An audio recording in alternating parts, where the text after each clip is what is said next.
오늘의 설교는 지난 한 주간 동안 새벽 기도에서 한 설교를 정리한 것입니다.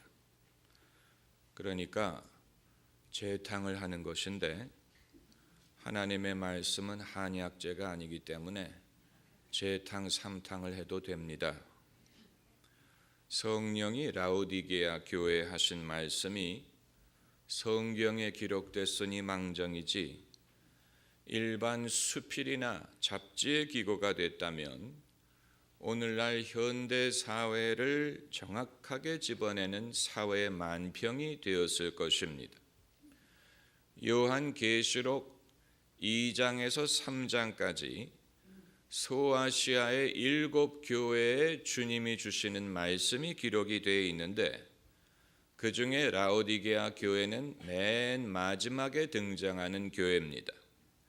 어떤 신학자들은 이 7 교회의 순서가 교회의 연대기적인 순서를 반영한다고 해석합니다. 그러니까 교회사적으로 라오디게아 교회가 가장 마지막 시대의 모습을 묘사한 것이라는 말인데 그 해석에도 일리가 있다고 봅니다. 왜냐하면 라오디게아 교회의 모습과 지금 이 시대의 모습과는 많은 흡사한 면이 있기 때문입니다. 첫째는 물질적인 풍요함입니다.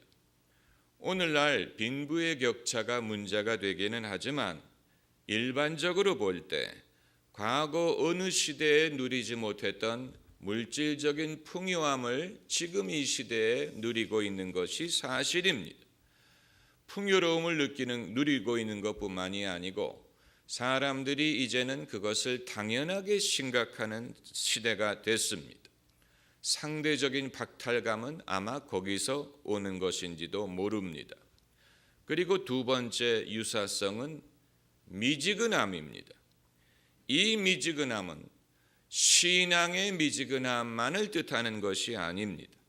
오늘 본문에서 내 신앙이 미지근하다라고 하지 않고 내 행위를 아노니 내가 차지도 않고 덥지도 않다라고 했습니다.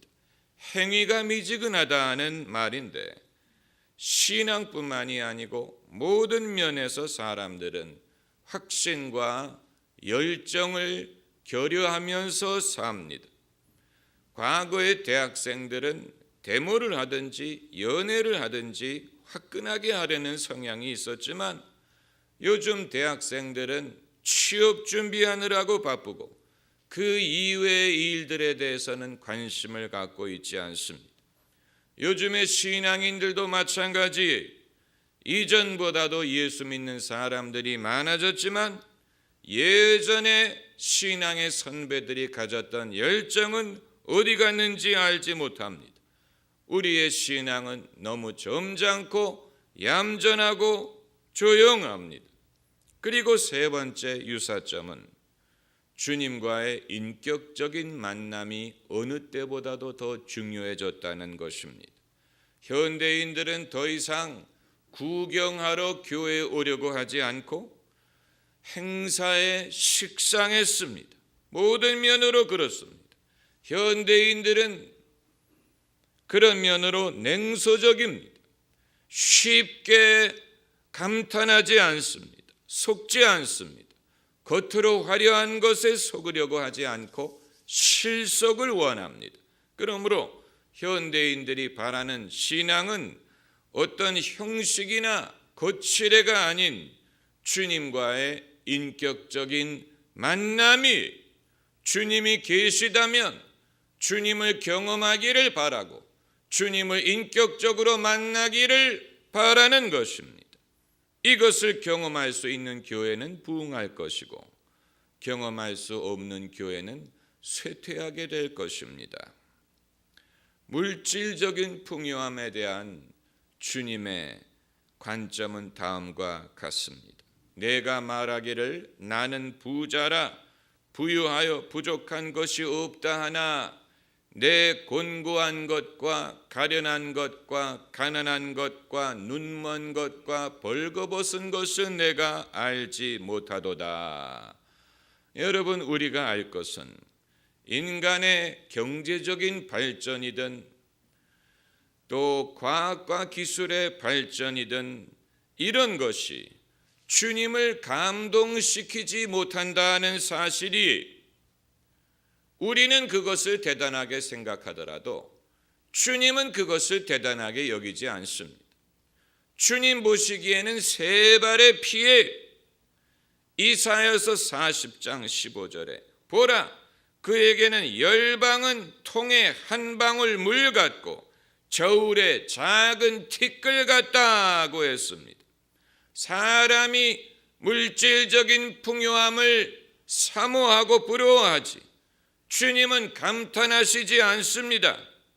만일 우리가 주님, 제가 산 이 자동차를 보세요, 주님, 제가 딴 학위를 보세요 라고 주님께 아뢰다면 주님이 뭐라고 대답을 하실지, 주님은 그런 것에 별로 감동을 받지 않으십니다.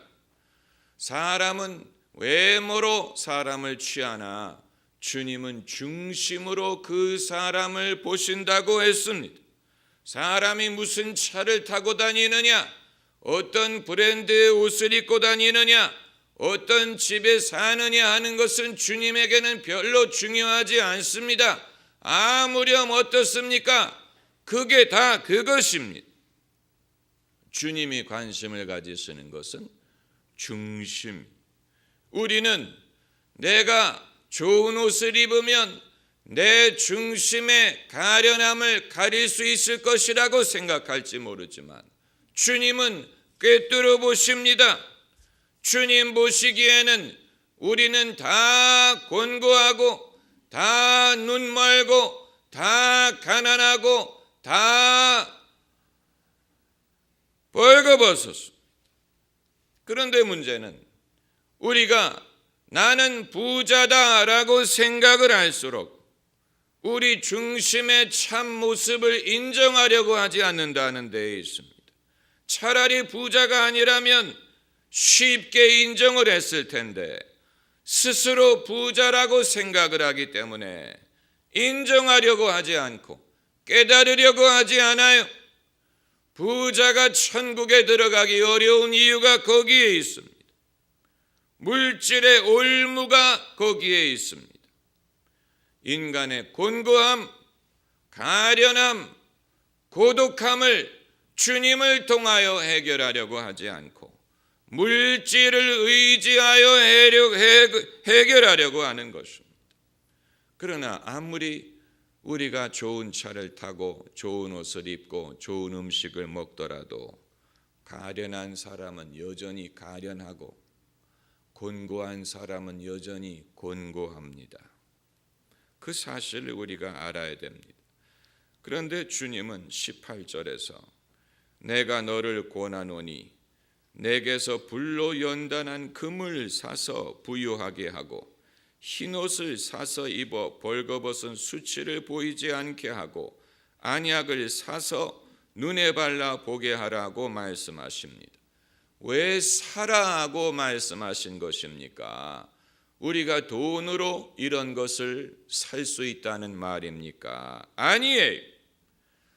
이것은 풍자적인 말씀이에요.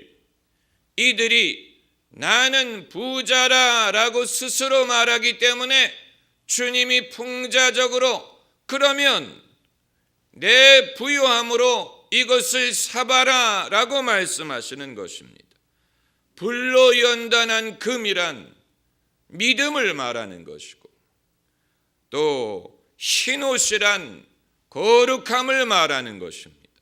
우리가 돈을 얼마나 주면 불로 연단한 믿음을 얻을 수가 있으며 돈을 얼마나 주면 거룩함을 얻을 수 있다는 말입니까? 이게 돈으로 가능한 것입니까? 그렇지 않아요. 사람이 돈으로 천국 갈 수 없습니다.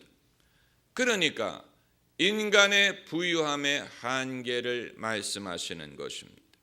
돈으로 내면의 문제를 해결할 수 없습니다. 돈을 의지하는 자는 하나님을 의지하지 않는 것입니다.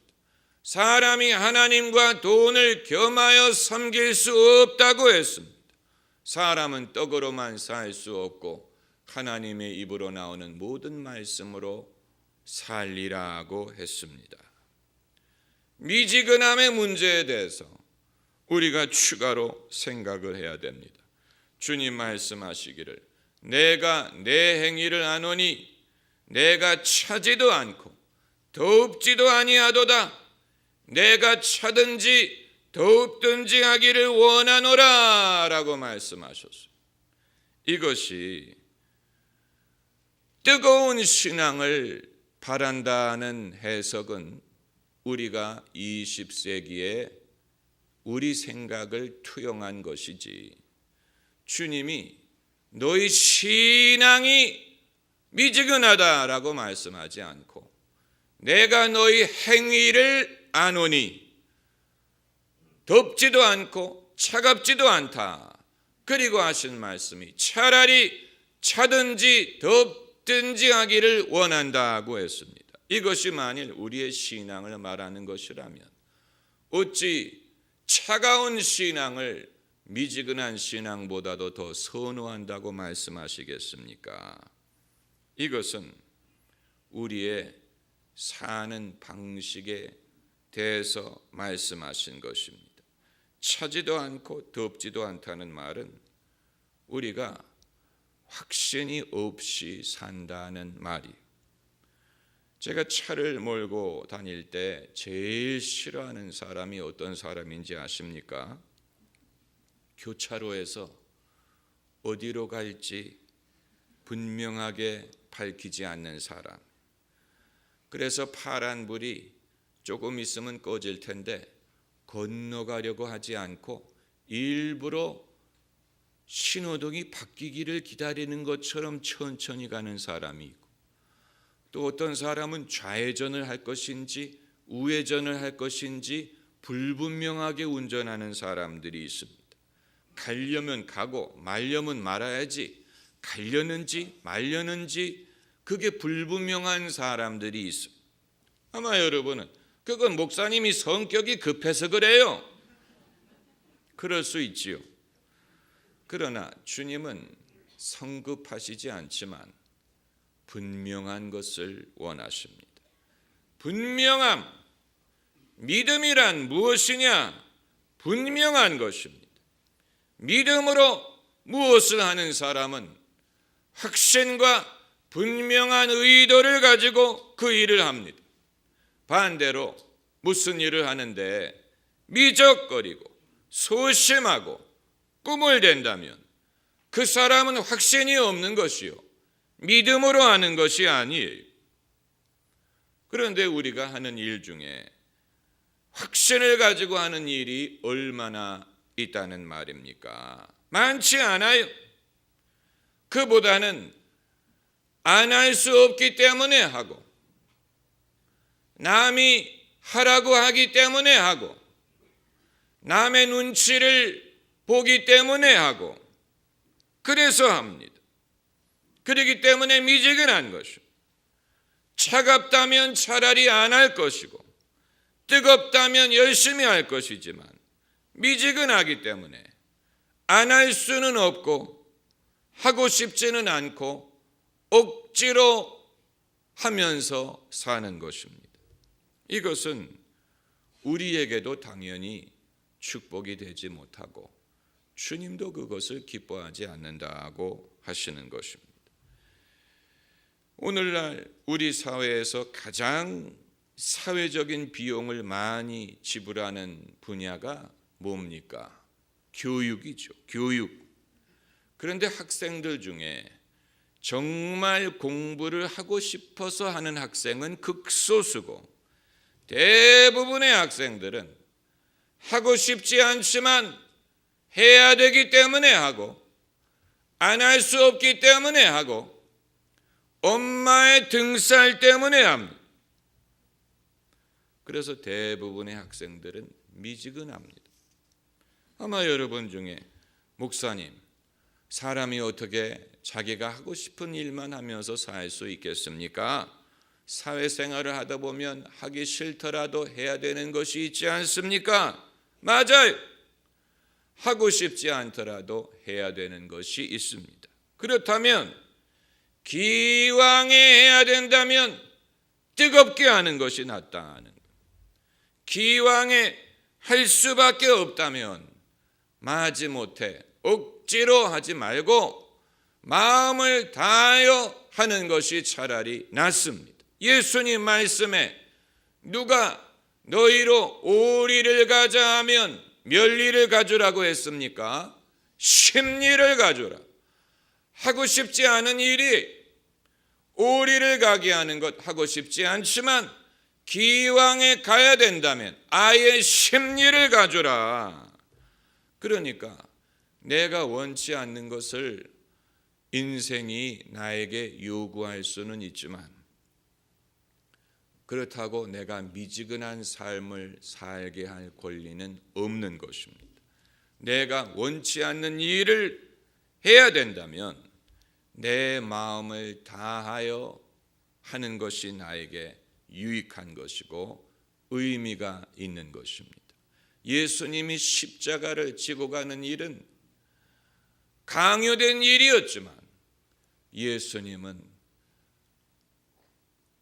즐거운 마음으로 기꺼이 십자가를 지고 가신 것과 마찬가지. 그리고 만일 안 해도 된다면, 안 할 수 있다면 차라리 안 하는 것이 낫습니다. 그게 바로 차갑든지 덥든지 하는 것입니다. 마음이 없다면 그리고 안 할 수 있다면 차라리 안 하는 게 나아요. 그리고 안 하는 것에 대한 미안한 마음을 가질 필요가 없습니다. 적어도 주님이 보시기에는 그렇습니다. 차갑든지 덥든지 하라. 이것은 신앙뿐만이 아니고 우리 삶 전체에 대한 올바른 지혜를 말씀하시는 것입니다.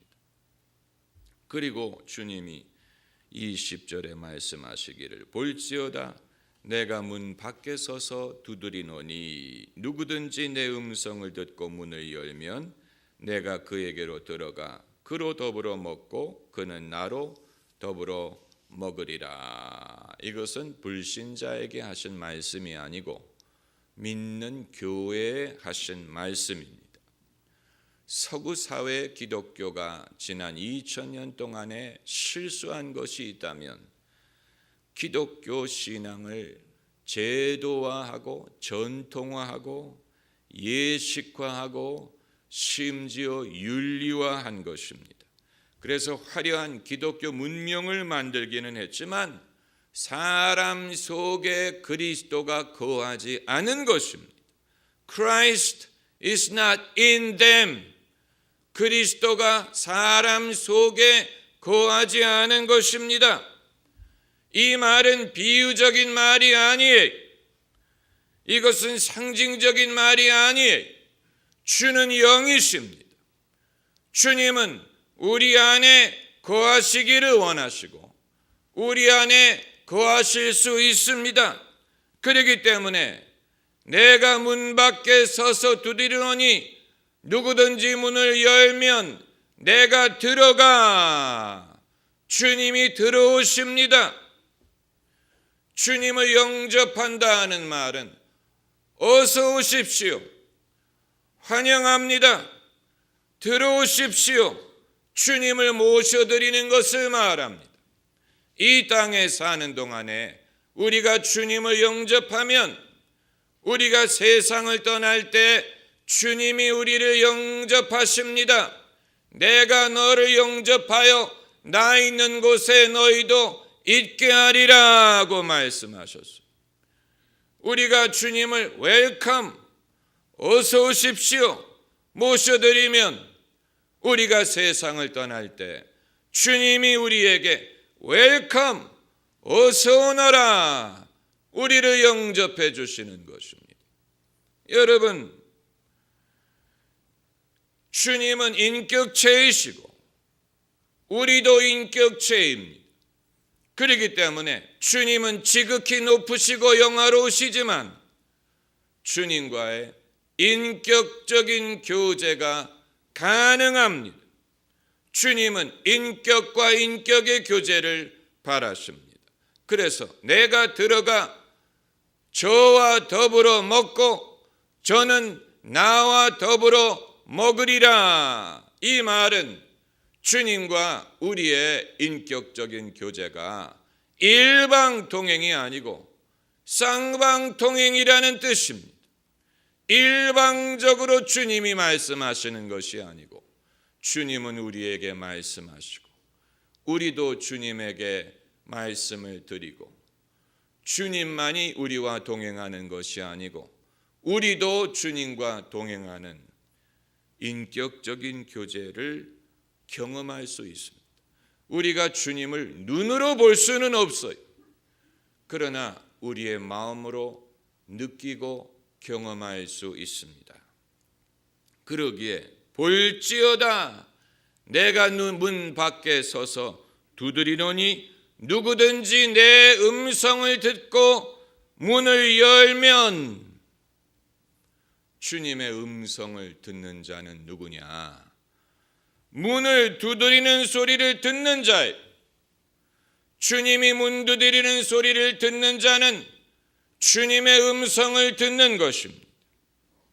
여러분이 매번 주께서 노크하시는 소리를 들으신다면 이미 여러분은 주님의 양이요 내 양은 내 음성을 듣는다고 말씀하신 것처럼 여러분은 이미 주님의 음성을 듣고 계시는 것입니다.